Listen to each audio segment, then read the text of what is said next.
François Ricard, director científico y académico de la Escuela de Osteopatía de Madrid, que nos va a hablar sobre técnicas de relajación miofascial en medicina osteopática. ¿Bien? El mundo de la fascia en el mundo de la terapia manual se le presta un montón de acciones que claramente no tiene. Y el tipo de estudios que hace la doctora Azteco de verdad ilumina el conocimiento que necesitamos para realizar técnicas que afectan el sistema miofascial. De verdad. Enhorabuena. Congratulations again. Bien, el tema de mi ponencia va a ser pasar en revista un poco las distintas técnicas de fascias que existen para llegar finalmente a qué podemos esperar de las técnicas de fascia. Pero yo creo que ya después de la conferencia de la doctora Azteco y de Andrea Turina, me queda poco cosas por decir, lo han dicho todo, y hablaremos un poco de las distintas técnicas que utilizamos en crimping facial.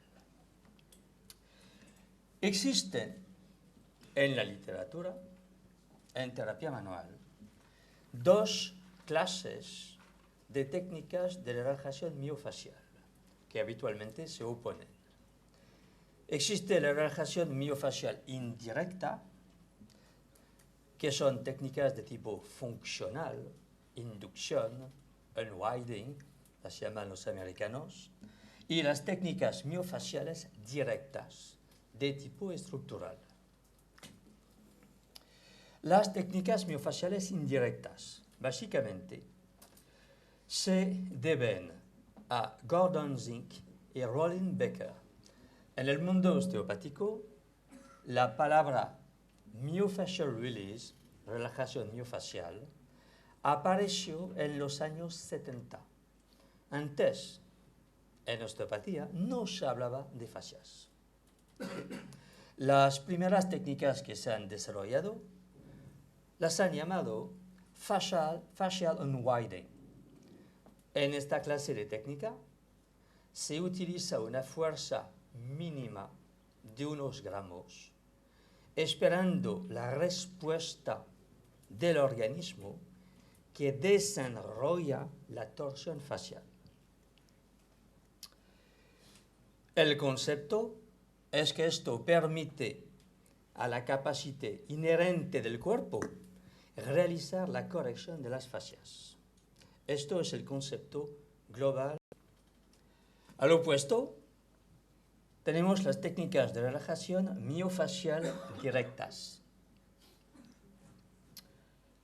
representadas particularmente por Greenman, Philip Greenman, Ida Rolf, Robert Ward, Anthony Sheila y Luigi Stecco, que son técnicas que van a actuar más directamente sobre el tejido facial, más que sobre un sistema posible de espiral de movimiento.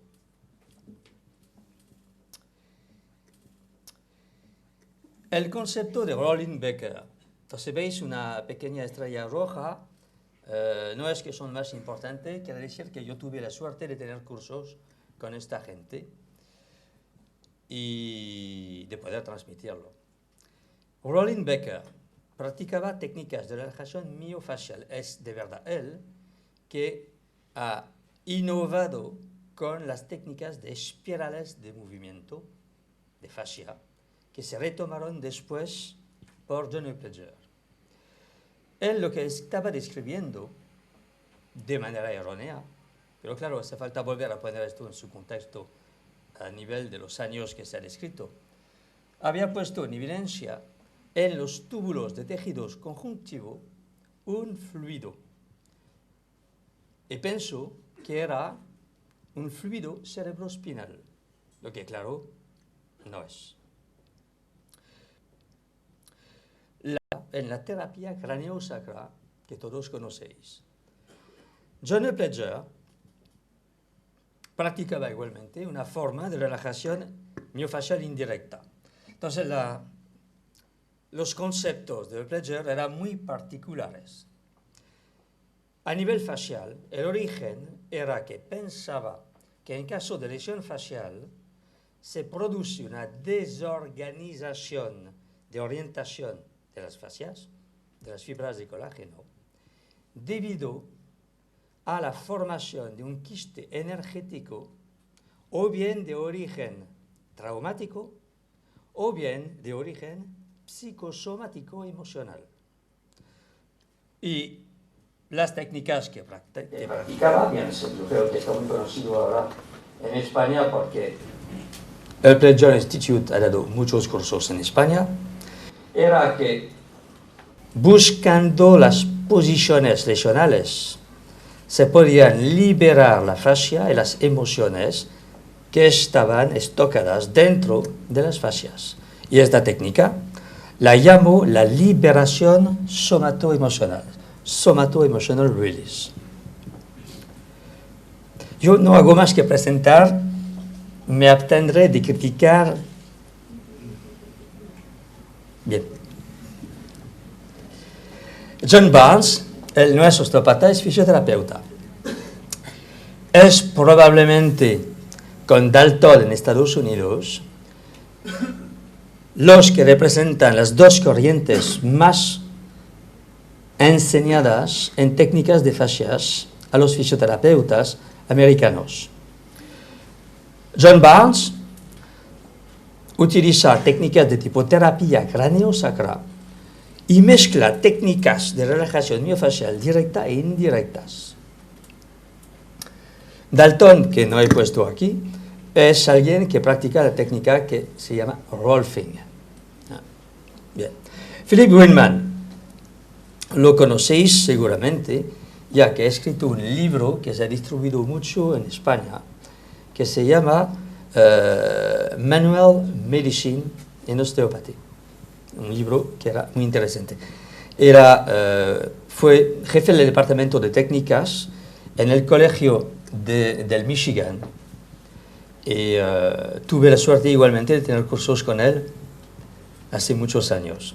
Entonces, él practicaba una forma de osteopatía estructural, basado en músculo-energía, técnicas de thrust, stretching, y practicaba una forma de relajación miofascial particular, totalmente estructural, basada en el hecho que se estira una cadena fascial, se tuerza para focalizar la fuerza, se mantiene la tensión en la inspiración y en la expiración se gana longitud. Entonces, desarrolló un montón de técnicas aplicadas a todo el cuerpo.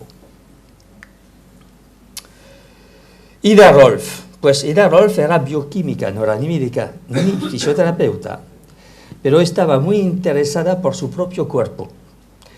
Y a base de masaje, que llamó el Rolfing, que debéis conocer, son presiones profundas deslizadas, pretendía modificar la postura del paciente y provocar un alivio de los síntomas.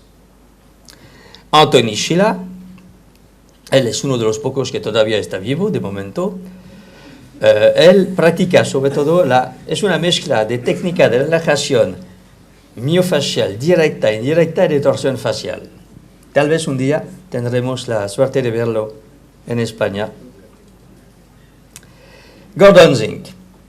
Bueno, Gordon Zink, los alumnos de la escuela habéis oído hablar de él, visto que ha descrito unos esquemas en función del acortamiento del miembro inferior en las torsiones faciales que se deben a nivel de la torsión pélvica, a nivel de torsión diafragmática, etc., por el acortamiento, la simetría de longitud.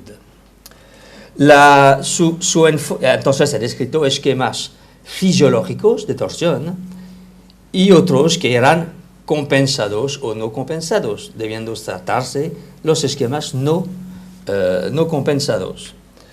Se interesó mucho por la relación entre el sistema linfático y la fascia más superficial, y estaba convencido de tener un impacto importante a nivel linfático.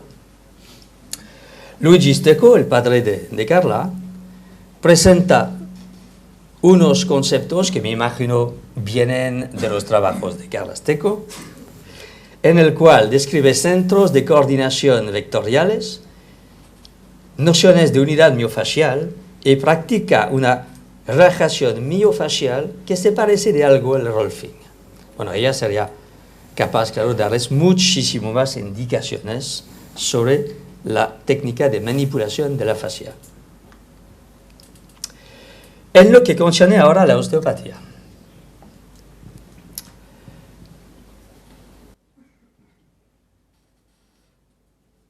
Bueno, ya sabéis que tenemos un libro que va a salir. Y queremos con Andrea que entendáis algo.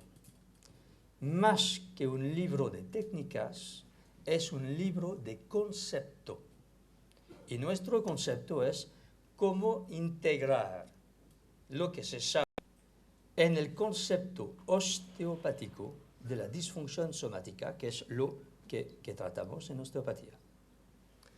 Entonces, pues antes de realizar técnicas manipulativas, parece lógico buscar modificaciones estructurales y de la movilidad del tejido conjuntivo. Existe una interrelación entre lesión facial y disfunción somática, esto por varias razones de las cuales vamos a hablar. Las alteraciones del tejido conjuntivo son responsables de disfunciones somáticas por varias razones. En lo inverso probablemente es cierto. Primero hay razones mecánicas. La hipertonía muscular, la hiperactividad gamma que conocéis, que se asocia a la disfunción somática y la fija, se acompaña de una pérdida de movilidad del tejido conjuntivo en la zona de la disfunción, visto que hay una falta de movimiento. Hay igualmente razones neurológicas. Una disfunción somática se asocia a una facilitación medular, una sensitivización, que puede repercutir sobre varios elementos de la metámera. Las alteraciones del angiotoma y del esclerotoma pueden entonces repercutir sobre el tejido conjuntivo. Hemos visto que estaba vascularizado. Hay igualmente razones nociceptivas. Los receptores de la fascia finalmente van a influir sobre el tono muscular. El tono muscular modificado puede modificar la posición articular. Una posición articular anómala, con restricción, pues es lo que llamamos una disfunción somática.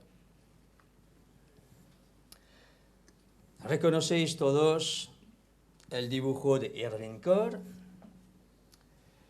y en este dibujo nos hemos permitido con Andrea de añadir un elemento que no está originalmente, que es la fascia. En efecto, es muy probable que a través de los receptores de la fascia, por razones obvias, la fascia, sus receptores, puedan bombardear la médula de informaciones nociceptivas y incrementar una posible facilitación metamérica, lo que ahora se llama la sensibilización. Lo que está bien en medicina es que las cosas no se pierden, cambian de nombre. Ahora se habla mucho de la sensibilización, que no es otra cosa que la facilitación medular descrito por Denslow y Kerr. Bien.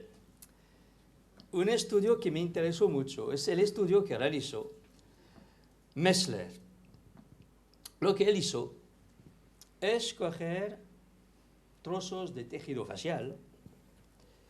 Bueno, hay inconvenientes que se podría criticar, que no es tejido vivo, etcétera, etcétera. Pero bueno, lo que hizo es aplicar los principios de varias técnicas.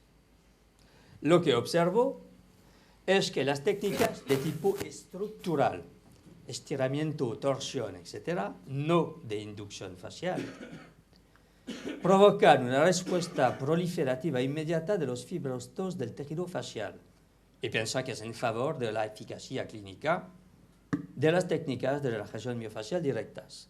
Sin embargo, con técnicas de tipo funcional, no observo estas modificaciones, no observo modificaciones importantes. Esto no quiere decir que las técnicas indirectas no funcionan.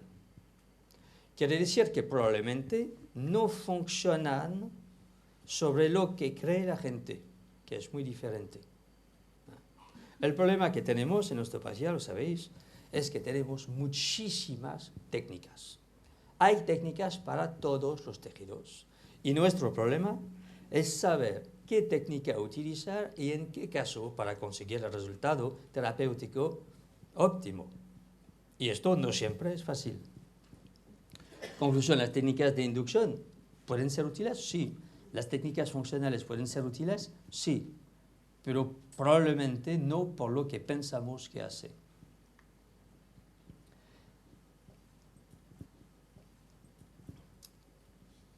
Estos son, perdiéndome en PubMed, los datos que encontré en relación con la acción de las técnicas de relajación miofacial. Las deformaciones, el desplazamiento de la fascia provoca cambio de la viscoelasticidad del tejido facial. Aquí veis esta animación, este video, que he robado a la gente que hace técnicas neuromeníngeas, que muestra de verdad la acción que se piensa tener la técnica neuromeningea a nivel de un nervio. Y esto me interesa particularmente porque yo creo que también las técnicas que hacemos tienen una acción similar al nivel muscular. No olvidar que la fascia no está solamente en superficie, no hay solamente aponeurosis, dentro del músculo hay fascículos rodeados de fascia, etc., como lo sabéis todos.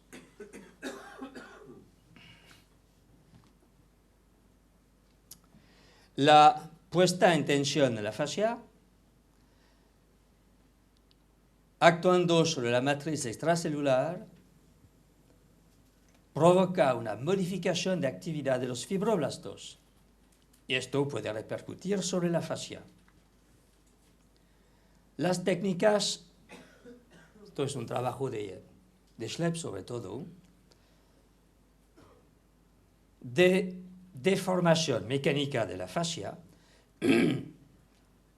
estimulan los receptores de Golgi, los corpúsculos de Pacini y Ruffini, lo que modifica la propiocepción muscular y probablemente modifica el tono muscular. En lo que concierne entonces las técnicas estructurales, debéis entender algo, que no es importante la clase de técnica que utilizáis. Lo importante es la integración de la fascia en el concepto que utilizamos. Por eso podemos esquematizar el examen de nuestro paciente. Bueno, que no pensaba hablar de esto, pero ya que no tenemos de momento la computadora. Nuestro examen, después del análisis, del estudio de los exámenes complementarios, se basa en el examen físico. El examen físico, la primera parte, es la inspección de nuestro paciente.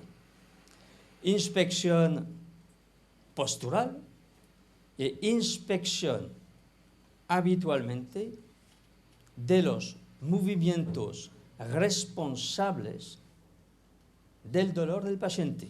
Buscamos cuáles son los movimientos en los cuales se produce el dolor. Tomemos un ejemplo. Tenemos un tenista que desarrolla una epicondilitis. ¿Okay? La causa mayor de la epicondilitis en tenis es un defecto en el movimiento de revés. Y se manifiesta sobre todo en los jugadores que tienen un revés de una sola mano, no a dos manos. Entonces, si analizamos la dinámica del movimiento, pues para realizar este movimiento necesitamos la contracción de una cadena de músculos, de la cadena de la parte posterior del miembro superior, lo que va a incluir los extensores de los dedos, de la muñeca, tríceps, deltoid medio, deltoid posterior y los músculos posteriores, infraespinoso, supraespinoso, los fijadores del omoplato, etcétera, etcétera. Nuestro concepto es que es posible que una suma de disfunciones somáticas en un movimiento X haga que síntomas se desencadenen porque existen una sucesión de disfunciones somáticas. Por lo cual, vamos a utilizar unas herramientas que conocéis todos, que van a ser, uno, los test ortopédicos. Los test ortopédicos nos van a permitir estudiar ciertas zonas del cuerpo y entre zonas de disfunciones somáticas, pues vamos a estudiar las zonas miofaciales.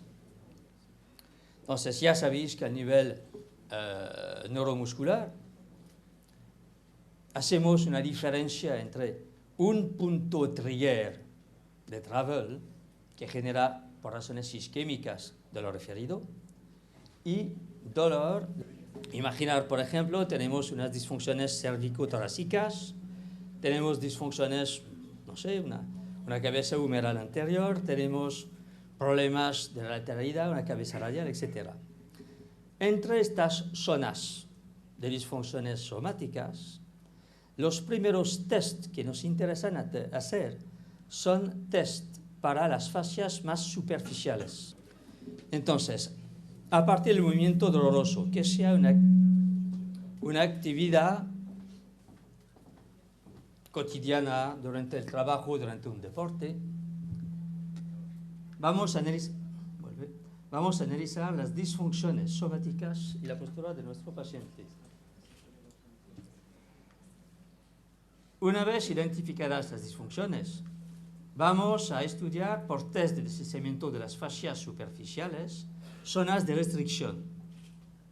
Estas zonas de restricción se van a aportar como indicadores de lo que puede ocurrir en zonas subyacentes. Por lo cual, vamos a tener la utilización de test de extensibilidad, habitualmente de los músculos que hacen parte de la cadena cinética afectada, técnicas de palpación para los distintos compartimientos que puede haber a nivel del miembro superior, en este caso, compartimento no sé, del brazo, compartimento superior, inferior, agonista, antagonista, etc. Y utilizamos test de provocación, buscando fibrilaciones, tensiones a distancias en el alrededor de la articulación que nos va a interesar. Esto desembocará entonces en el tratamiento de las disfunciones somáticas y luego entraremos en el tratamiento de las fascias, de la superficie hasta la profundidad. Bueno, esto es la realización, un ejemplo de realización de test de superficial, muy fácil, se coloca la mano y veis como la tela vais a desplazar el tejido en dirección transversa y cefálica caudal a la búsqueda de disfunciones, de restricción de movilidad. Entonces aquí tenéis el ejemplo que estaba explicando. Dos herramientas que utilizamos después para localizar dónde vamos a trabajar a nivel muscular es, por una parte, los test de extensibilidad, buscando una hipoextensibilidad. O sea, es muy fácil de realizar, basta poner en tensión el músculo en la dirección contraria y ya tenemos un test de extensibilidad. Otra herramienta que utilizamos es el testing muscular. Y aquí nos interesa particularmente la presencia de una disminución de fuerza.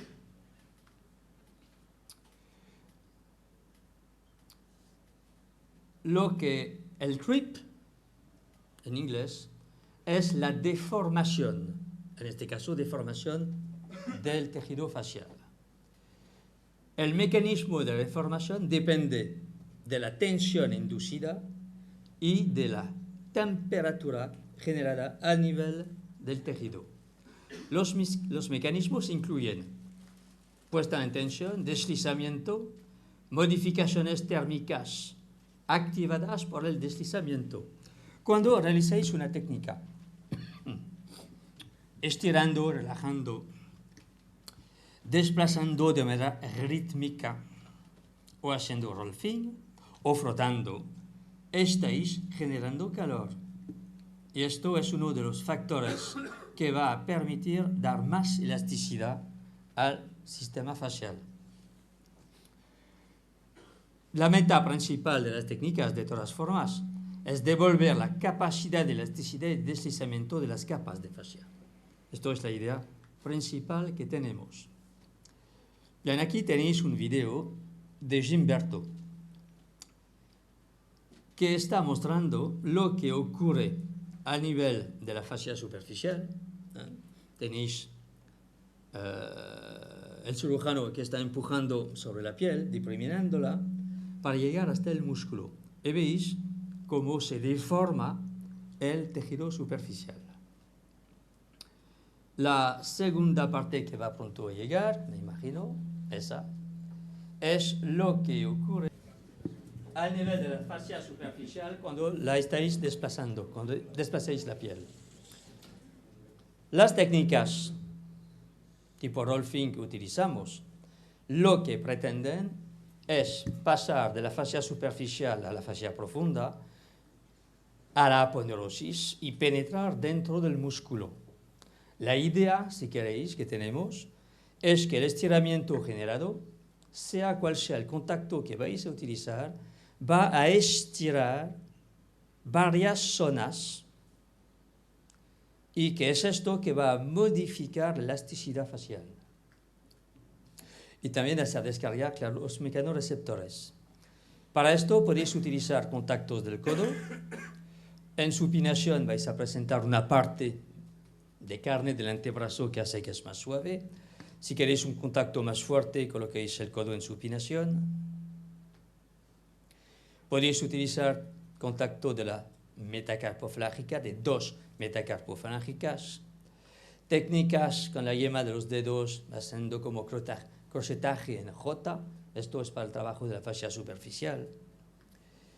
Podéis utilizar técnicas con la yema de los dedos, técnicas de manos cruzadas, etcétera, etcétera, etcétera. Bien. Aquí tenéis un ejemplo de técnica de relajación miofacial indirecta. Aquí veis John conduce aquí sus cursos en Miami, que está haciendo técnicas de equilibración facial a nivel del diafragma torácica y aquí a nivel del diafragma escapular y a nivel del mediastino. La técnica consiste a equilibrar funcionalmente en tres planos del espacio los tejidos entre las manos y esperar la relajación tisular. Aquí lo que está haciendo Upledger son técnicas de liberación somatoemocional, como lo veis, que pueden ser extremadamente violentas, impresionantes. La idea, si queréis, de liberación somatoemocional a nivel facial es de buscar la posición del cuerpo en la cual se ha producido la lesión fuente del dolor del paciente. Y en esta posición, esperar que el paciente libere emociones negativas. Esto es el principio de la liberación somatoemocional.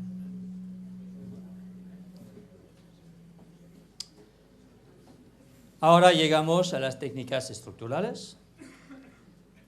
Bueno, aquí una técnica muy clásica que conocéis todos, técnicas de equilibración de la fascia superficial y la fascia profunda, puesta en tensión, se espera la disminución de las tensiones. Aquí un ejemplo tenéis de técnica de torsión facial, donde ponéis en tensión una cadena muscular. Por ejemplo, aquí es una puesta en tensión sobre los músculos de la abducción, donde vamos a organizar otros segmentos del cuerpo de manera a aumentar la tensión local y se mantiene en la fase inspiratoria y se gana amplitud, se tuerza más poco a poco. Esto es el tipo de técnica que utilizaba Greenman.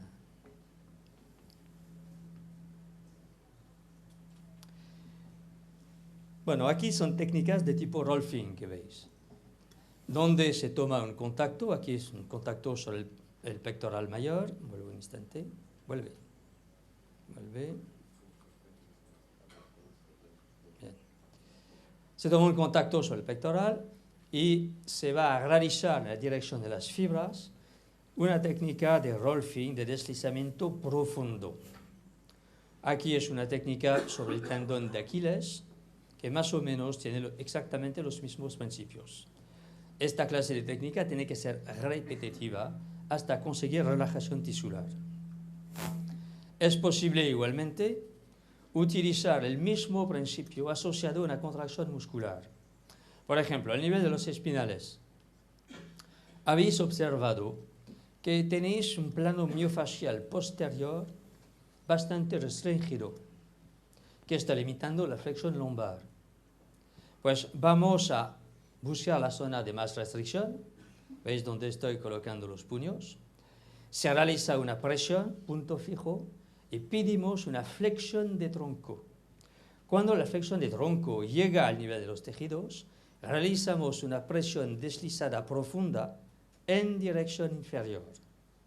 Y este principio se puede utilizar casi a cualquier nivel. Para el pectoral, por ejemplo, es interesante también. En las técnicas de creeping podemos trabajar estirando un músculo, como aquí.